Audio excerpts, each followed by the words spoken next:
বেশি সবাই ভর্তা বানাতে জানে। তো আজকে তোমাদের একটা নতুন পদ্ধতিতে আমি ভর্তা বানানো দেখাবো।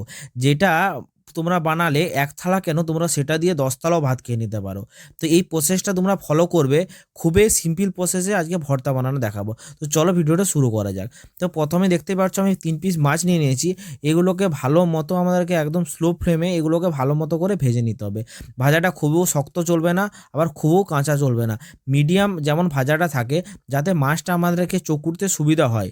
তো খুব ভাজা হয়ে গেলে কী হবে, মাছটা শক্ত হয়ে যাবে এবং সেই মাছটা চকুড়তে বা ভর্তার জন্য সেটা ভালো লাগবে না। তো এর মধ্যে আমরা কী নিয়ে নিয়েছি, কিছু পরিমাণে পেঁয়াজ নিয়েছি, আর গোটা আদা নিয়েছিলাম, ছোট ছোট করে পিস পিস করে কেটে নিয়েছি, আর রসুন নিয়েছিলাম, আর শুকনো লঙ্কা নিয়েছি। তো এই ডিশটার মধ্যে এগুলো আমাদের ভাজা হয়ে গেছে। এগুলোকে আমরা এবার আস্তে আস্তে করে এগুলোকে তুলে নেব।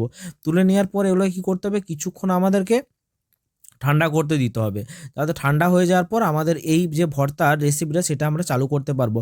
তো মোটামুটি দেখতেই পাচ্ছ একটা ডিশের মধ্যে মাছ, আর আমি যেসব পেঁয়াজ ভাজা, আদা ভাজাগুলো নিলাম সেগুলো নিয়ে নিয়েছি। এবার এগুলো কী করতে হবে, মাছটা ভালো মতো করে কাঁটাগুলোকে বেছে বেছে তোমাদেরকে ছাড়িয়ে নিতে হবে।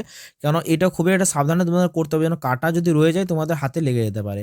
তো এইভাবে কাঁটাগুলোকে বেছে এইভাবে আমাদেরকে আস্তে আস্তে করে এগুলোকে ভালো করে মেখে নিতে হবে। আর হালকা পরিমাণে উপর থেকে তোমরা চাইলে কেউ যদি সরষের তেল খেতে চাও তো উপর থেকে তোমরা হালকা পরিমাণে সরষের তেল দিতে পারো। এইভাবে মাখাতে পারো। মাখিয়ে তোমরা জাস্ট শুধু টেস্টটা দেখবে কত লোভনীয় খেতে হয়। তো ভিডিওটা কেমন লেগে থাকে জানিও।